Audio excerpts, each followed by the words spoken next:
দর্শক C plus টিভির live উত্তোলনে স্বাগতম। বর্তমানে আছি নগরের আন্দরকিল্লা শাহী জামে মসজিদের সামনে। আসলে যে চলমান আন্দোলন, কোটা বিরোধী যে আন্দোলন, এই আন্দোলনের ঘিরে কিন্তু দীর্ঘ প্রায় একখান সপ্তাহ সাধারণ মানুষের মধ্যে নানা আতঙ্ক বিরাজমান আছে। তবে এখন নগর জীবন কিছুটা স্বাভাবিক হয়ে, যেহেতু কারফিউ মোটামুটি শিথিল করা হয়ে যে হারণে যাই সাধারণ মানুষজন কিন্তু ঘরতন বাইরের পারের বাজারঘাট গরিব পারের এবং স্বাভাবিক জীবনযাপন গরিব পারের আরও দেহির। আসলে নগরের আন্দরকিল্লা শাহী জামে মসজিদের ঘিরে কিন্তু আজিয়ার জুমার নামাজ পরবর্তী হনরেমে সহিংসতা ঘটে ফেললে কিন্তু আইন শৃঙ্খলা রক্ষাকারী বাহিনীর সদস্য লড়ে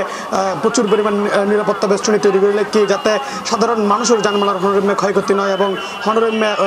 নাশকতার ঘটনাটা না ঘটে। ইয়ের মূলত গুরুত্ব দিয়ে আইন শৃঙ্খলা রক্ষাকারী বাহিনী কিন্তু প্রচুর তৎপর এবং তারা অবস্থান লইয়ে এবং নামাজের পরপর কিন্তু সাধারণ মুসল্লি ঘরমুখী এবং ঘরের মুখে যার আর একটু ওনারা দাহের আসলে নগরীর শুধু এই আন্দরকিল্লা শাহী জামে মসজিদ নগরের অন্যান্য যে জায়গা কিনে আছে এটাও কিন্তু সাধারণ মানুষজন খুবই সুন্দর এবং শান্ত পরিবেশত কিন্তু বর্তমানে আছে এবং যাতায়াত গরিব পারেন এবং আরও কিছু সাধারণ মানুষুল্লাহ হত জানিয়ে চেষ্টা করছি আসলে নগর জীবনত যে বর্তমানে শান্তি বিরাজমান করে তার তিন আসলে কিরিম মেলাগের চলেন একটু সাধারণ মানুষুল্লাহ আরা হতা হয় এবং সাধারণ জনগণ যারা নিহত হয়েছে এদের বিচার করতে হবে। এই বিচার যদি না হয় সুষ্ঠুভাবে, রাষ্ট্র যদি বিচার না করে এই ক্ষোভটা কিয়ামত পর্যন্ত থাকবে। একদম আমি সাধারণ লোক হিসেবে বললাম চট্টগ্রাম শহরের মিডিয়ারা এগিন মনোরমে কাম্য নয়। এখন যে নগর জীবন স্বাভাবিক হয়ে লাগে আসলে খুবই ভালো লাগে। আদি পরিবেশন দেখি আদি আর আন্তর্জাতিক যে পরিবেশ দেখি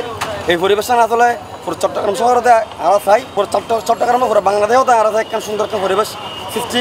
জনসাধারণের মাঝে যে আতঙ্ক সৃষ্টি ইয়ান যান হারিয়ে যাই। একটু ভালো লাগতেছে, একটু স্বস্তি লাগতেছে, এটাই আমরা চাই, এটা স্বস্তি থাকবে। দর্শক আসলে আর দেখির একজনের নামাজের পরে পুলিশ সন্দেহভাজনভাবে তারা গ্রেপ্তার করছে এবং পরবর্তীতে তার মোবাইল ফোন জব্দ করে চেক করানোর পরে দেখিল তে বিএনপি জামাতের রাজনীতির সম্পৃক্ত এবং তের মোবাইলে যে চলমান যে সহিংসতা নাশকতা ইউলয়তে সম্পৃক্ততা ছিল ইয়ানোর প্রমাণ পাইয়ে এবং এর পরিপ্রেক্ষিতে তারা গ্রেপ্তার করি বর্তমানে পুলিশ আইন শৃঙ্খলা রক্ষাকারী বাহিনী তারা প্রিজন ব্যানারে চলে যার এবং এছাড়া শুধু একজন ছাড়া কিন্তু অন্য অনেকের গ্রেপ্তার ন করে এবং বাকি সব কিছু ঠিকঠাক এবং সুন্দরই আসছিল আমরা দেখছিলাম এতক্ষণ পর্যন্ত। তবে এছাড়া কিছু মানুষ জড়ানোর চেষ্টা করছে, তারা পুলিশ সরিয়ে যাবে বলে অনুরোধ করছে এবং তারাও সরিয়ে গই এবং যে বর্তমানে নগরীর এই জাঙ্গান ছাড়ার হনমিককে তেমন কোনো সহিংসতার ঘটনা ন ঘটে।